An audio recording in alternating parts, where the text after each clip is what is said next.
On this episode of ResiWeek, hiring tips for tight labor markets, Access Networks has a new online store, and Amazon's building robots just for you. All this and more on this episode of ResiWeek. The network for the AV industry. What are you listening to? This is AV. This is AVNation. This is AVNation. This is ResiWeek episode 120, Vesta. Support for AVNation is brought to you by Access Networks and by SDVOE, the platform for networked AV. Welcome to ResiWeek. This is your weekly wrap-up of all the latest news and stories for the residential AV industry. I'm your host, Matt D. Scott for AVNation.tv, and today I'm pleased to be joined by my longtime friend, Heather Sidorowicz. She is the president of Southtown AV in beautiful Buffalo. How you doing? I am doing swell. How about yourself? I'm doing all right. It is Victoria Day here, where we celebrate the Queen. So, yeah. We should be drinking tea. Spot tea. I hate tea. It's No? disgusting. Unless it's sweet tea mixed with lemonade to make an Arnold Palmer. That's a good day. Last but not least, we have Todd Mayers. He is the director of emerging technologies at Peerless and one of my favorite people in the industry. How you doing, my friend? All right, man. How's everybody doing today? Doing great. See, you notice I just one of my favorite people in the industry, not just at Peerless, the entire industry. Unlike Tim Albright, who thinks you're just really cool at Peerless. See, he's not on this, so he can't defend himself. It's great. All right, let's jump into a story that comes to us directly from CE Pro. More great hiring tips in a tight labor market. Join industry forums, pay for referrals, things like this. This comes to us from Jay Basin. Essentially, one of the things he's saying is that as we are seeing an expanding economy and more business coming in, we need to continue to grow our staff. This has always been a big problem in the industry, and it's something that when you ask integrators, it really is usually one of the biggest pain points is finding qualified talent. One of the things that Jay here gets into is that we need to take a more effective method, which is a more active approach as far as not just throwing your job option or opportunity up on Monster or Indeed or any of those sites, but actually start looking at things like referral programs and targeting skill sets. And last but not least, of course, stealing from your competitors, which sometimes is good and sometimes is bad. He also gets into things like hiring interns, building a database, and using recruiters. Heather, as an integrator, this is always a big thing that we as integrators have to deal with. We have staff turnover. We're not usually companies the size of, say, Peerless, that where Todd comes from. We're dealing with smaller groups of people, and occasionally, sometimes different skill sets that are required. But again, we need a lot of times more general skill sets. How do you go about, searching for new talent, and more importantly, how hard is it to find talent these days? I think that what we need to do truly as an industry is start from the ground up. So what we fail to do, I think, very often in our small businesses is how many of us have written job descriptions that we even know what we're hiring for versus a kind of more, we take a kamikaze approach and we lose someone and we hire someone, but we're not really looking at what we need, where we need to grow. And then the most important part is our culture. What I've discovered is the stronger culture you have, A, the better you're going to retain your A players, and B, the better you can bring them in. I just successfully hired a restaurant programmer who's more than that. He'll be an engineer.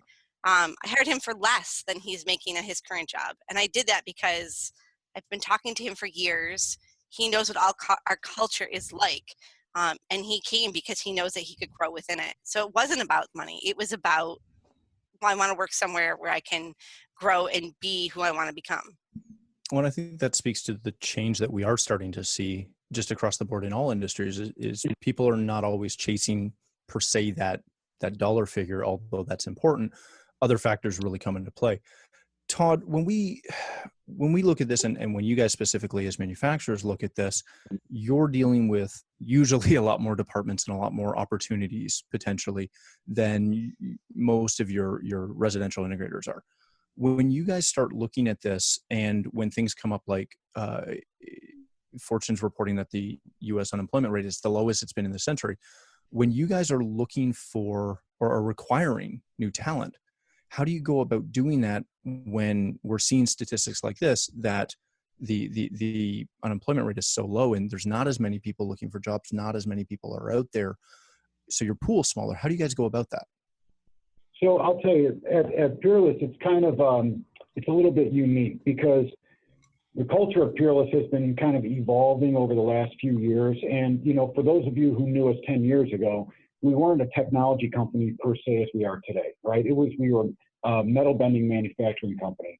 And as we've gone forward with our emerging technologies team, and the fact that we now have display offerings and wireless offerings and interactive offerings, we have more of a rounded offering in my little corner of Peerless right now. The problem that I've run into with this, especially with hiring, and in fact, it's something I'm dealing with today as we sit here, is I'm trying to figure out, I need a new product manager in my group right now, and I need to have someone come in. But because the culture in Peerless has been so much about the manufacturing of bent metal, there isn't a lot of inherent people for referrals on the inside of Peerless for technical product managers, specifically dealing with electronics, something you plug in versus a piece of bent metal.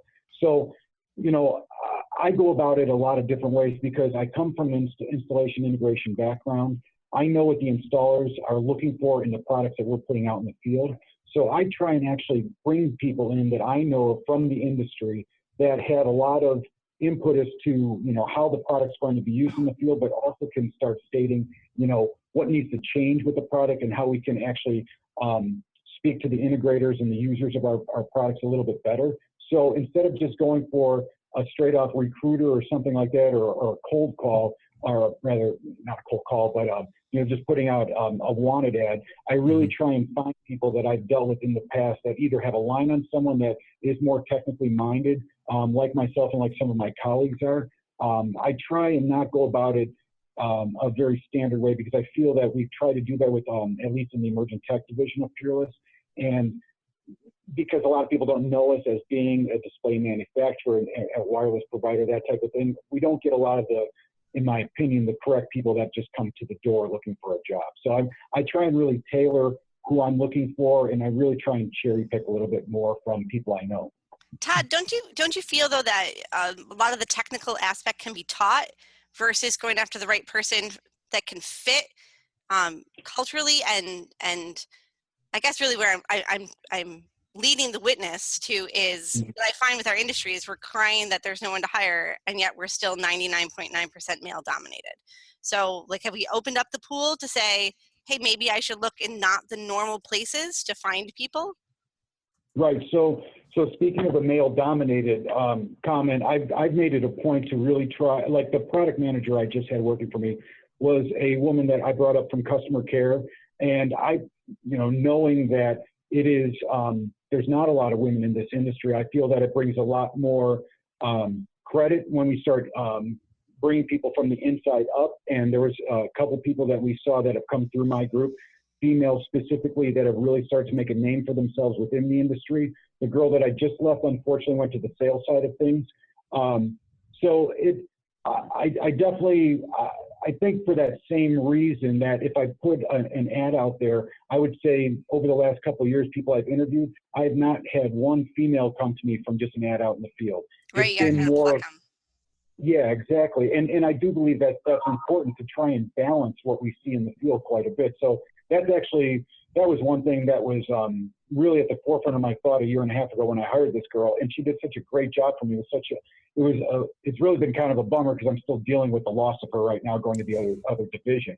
But no, I think that from a Peerless standpoint specifically, there's too many people that are just kind of this blank slate kind of person that comes to the door, and I need somebody that's a little bit more geared towards what we're trying to do and trying to really change the face of Peerless in general.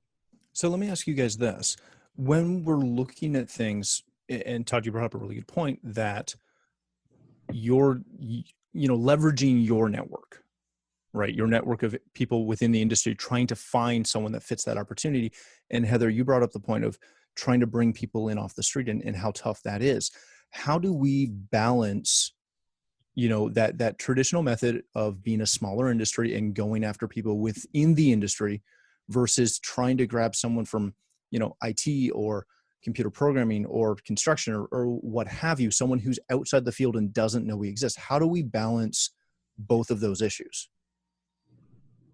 I always I feel like I've had my greatest successes in outside the industry, because you can raise the rest, you can teach the rest. I find that outside the industry sometimes is a great place to be because you can see what the potential is, versus it's really hard to teach the old dog new tricks kind of thing. They're set in their ways, and then there's sometimes a bit of ego that can come along with that. So for me, I don't know if it's luck or talent or neither, but I've always found great success in outside the industry. Maybe it's just you. It could be. All right, let's move on to our next story. This comes to us from Residential Systems. Access Networks has created a new online store for integrators. If you've purchased Access Networks, or if you're interested in purchasing them and you are a dealer, you can essentially access their online store called My Access, which is replacing the legacy online store that they had. And from there, you're going to be able to purchase essentially all of the products with some pre-configuration and extend it from there. Todd, I wanted to start with you on this. When we start looking at dealer-specific and vendor-specific online purchasing opportunities, I know for myself and my company, we use your online catalog extensively when we're looking for mounts and speccing systems and things such as that. We leverage that all the time, and I personally usually seem to leverage that at 11 o'clock at night, 12 o'clock at night. When I can't just call my supplier, whoever that may be, whether it's you directly or a distributor. When manufacturers are putting together online stores in addition to just online catalogs, when does that become worth the time and investment to create that? In my opinion, it's when you become, we use this term kind of a lot in these four walls here, but it's when you become that one-stop shop. So if I've got, for instance, the division I work with, we deal a lot with our outdoor digital signage, right? Our outdoor digital TV. And a lot of times those get put into kiosks. They're not necessarily freestanding a lot of times. So I'll deal a lot with my kiosk division, and we try and basically offer a breadth of product that is a one-stop shop. If you need a kiosk, is it going to be indoors or outdoors? If it's going to be either or, then you have your cameras available for that. Do you have your card readers available for that? Any type of printers that might be needed? Do you have a line in the water for a specific media player or some type of content management system to go for? So what I see with these online stores, if you can create a full solution from that one-stop shop, then that makes a lot more sense from my standpoint, being in my previous iteration as an integrator, and then currently seeing what the integrators come to us for, talking with them at the trade shows, understanding that they don't want to go to a bunch of different stores. They want to go to one store and be able to basically get the full product that they need, or at least the full system that they need at that point. So I think that Peerless is getting much better at that, specifically when it comes to that kind of one-stop shop. We've got these some new things that we're going to be showing at InfoComm in the next 2 weeks, specifically an LED configurator. So now someone comes to us and says, okay, I'm going to be going for this LED wall, and I'm going to be making it X by X wide and tall. We now have this basically widget that you can go onto our site with, and you can now construct that full kiosk wall that you need, depending on the brand, or not kiosk wall, I'm sorry, LED wall, depending on the brand that you're working with. It kind of gives them a complete solution all at once. So, whether it's kiosk, whether it's LED configurator, we're trying to become more of that when we come to standalone displays as well, not just with the kiosk division themselves. So that's when I see the value being offered to the end user at that point, is when they don't need to go to multiple stores to do that. Heather, as we continue to seem to get to that point where you can buy anything online, doesn't matter what you're looking for. When we get to that point? No, we're pretty much there. We're pretty much there. When people start, like Access Networks start providing this, is this something that changes the conversation that you might have internally as far as what products you offer?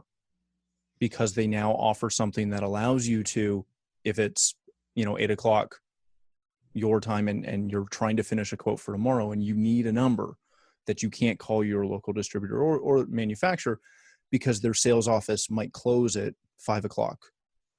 Does this change that conversation for you? I don't know if it changes the conversation, but I think ease of ordering is a big play for me. So how good does that website work? How fast is it and how easy is it? And the easier it is and the better they're at saying, here's some accessories that you may need, or here's what we also recommend. I think that's a way for a manufacturer to pull in some additional business. Crestron does that. Whether you love them or hate them, you have to go to their website to use it. And as soon as you do it, they're going to say, you might also need this. So when you ask for a model number in the Crestron land, it doesn't give you that model number, but it gives you pretty much an entire page of here's other model numbers with the cost already. Right. For that may be associated with this product. And that makes it's quicker, it's easier, whether that's 8:00 at night or whatever time it is. And that ease of ordering then it becomes my go-to. Yeah, I agree. It's something where as long as I can find what I need if it's a constant spinning wheel, then no. No, you don't want that? It's a bad. You're so picky. Speaking of spinning wheels, and that's not a good transition at all, Bloomberg has reported that Amazon has a top secret plan to build home robots. This came out on the 23rd and was updated just the other day by Mark Gurman and Brad Stone. Amazon has been doing all kinds of crazy things, and it seems recently that they're working on a big bet right now to develop and build robots for the home.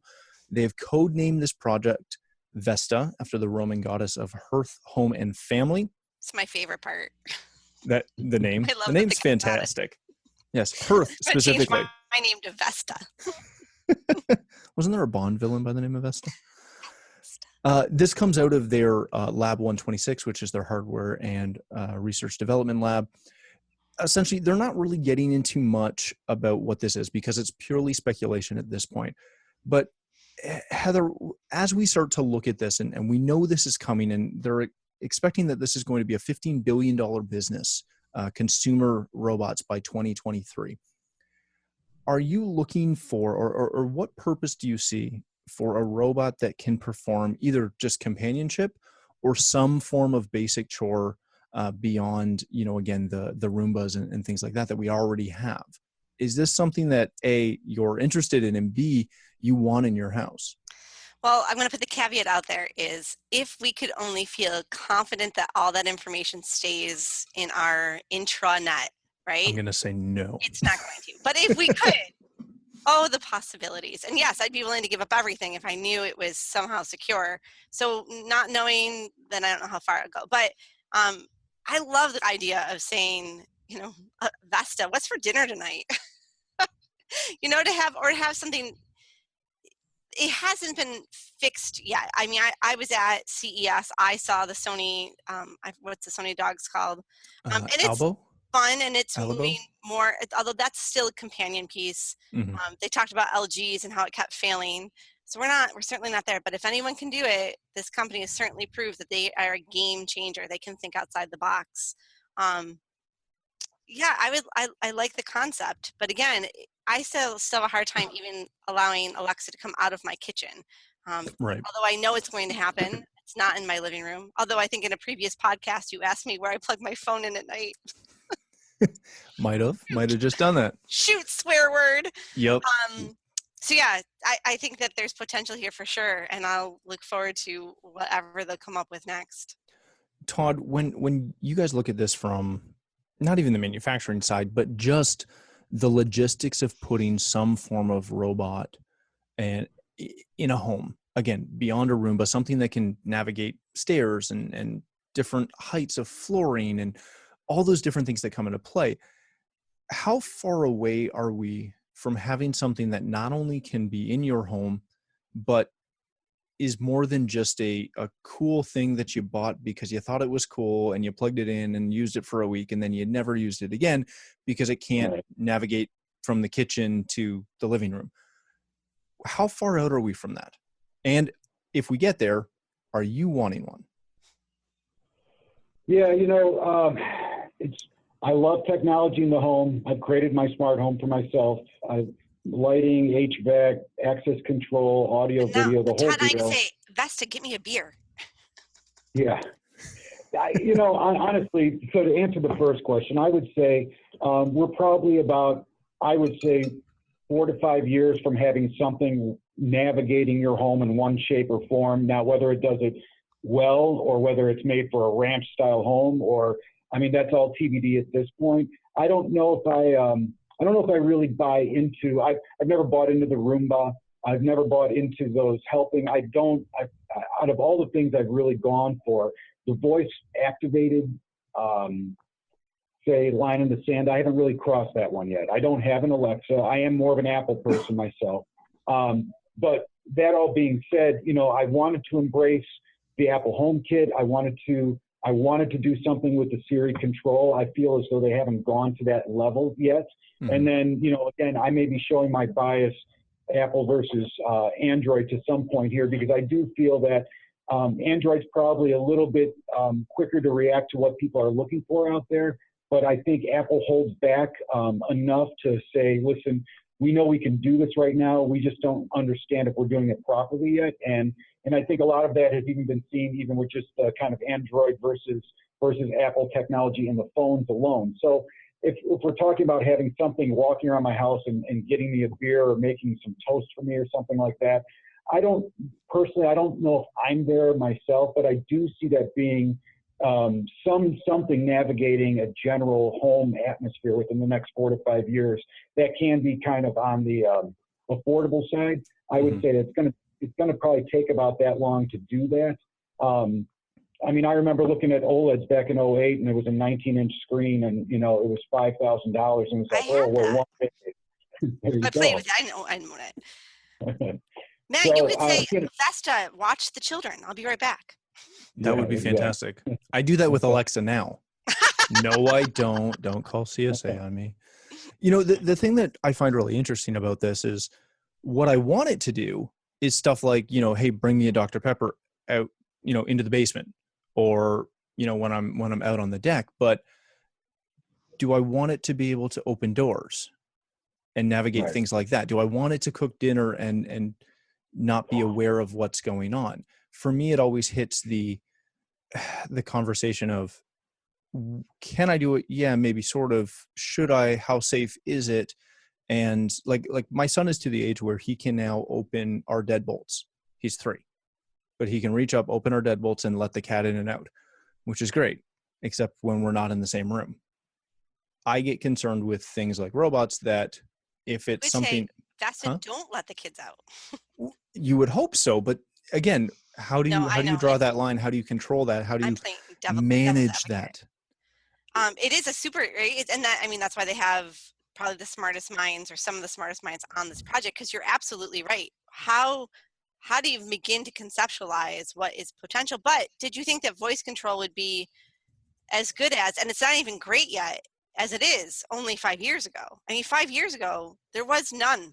We couldn't, our phones still didn't know what we were talking about. So if anyone has the potential, I'm an Apple lover too. They're way behind the game right here. Google has the potential. They've been capturing voice for the longest, and yet it's Amazon who's been coming in with a 1-2 punch and leading this revolution. Well, it's first to market too, right? Todd, when you see this, do you view this as being Amazon's ball to run with? Or do you think someone else can come in and, because we're going to get there? Absolutely. They're definitely paving the way, they're going to do all the heavy lifting, and then people are going to come by and smooth it over and figure out how to do it better. So to an extent, yeah, they're absolutely running with it right now. I think that they've, even though I haven't bought into the voice control, they definitely have that cornered for at least the options that are out there today. Will it get better? Absolutely. Will they be the ones to make it better? maybe not. All right. Let's leave it there. Although that does always just make me think of every time we start talking robots. I don't know if any of you saw the Josh AI April Fool's video that went around. It's the new version of Josh AI personal assistant thing. And it's literally a guy with the Josh AI voice who's a butler who follows you around the house. Go pick up the kids. It's fantastic. All right. Thank you again so much for joining us. Heather, if people want to connect with you, where can they do that? Find me on Twitter. I'm tech, TECH_chi, CHI. Balance of technology and life. You can Google me and find me all the other fun places too. Excellent. Thanks again. Todd, thanks for joining us. If people want to connect with you, learn more about Peerless, where can they do that? Absolutely. Twitter, LinkedIn under Todd Mayers, and then certainly through the Peerless AV website, they can contact me as well. So if anybody's got any questions, our products, want to just have a chat, feel free. And if anyone is at, I didn't prep you for this, so it's more fun. If anyone is at Infocom for the Infocom show, do you have your booth number on hand? Nope. Awesome. Use the app. Yeah, use the app. Stop by. Yeah, you never can miss the Peerless booth. They're usually quite large. Samsung will be all by the big boys. Perfect. I know I will stop by. So if you haven't checked out Peerless recently, check them out as well. Thanks again for joining us. For myself, if you'd like to follow me, you can find me at Matt D. Scott on Twitter and every other social platform. But more importantly, please stop by AVNation.tv. You'll find this show as well as a wide variety of all of our other shows with all the verticals that we cover. When you visit the website, please take a moment to check out our underwriters. We are extremely thankful for their support and ask that you support them as well. Thanks again for watching. That's all the time we have for this episode of ResiWeek.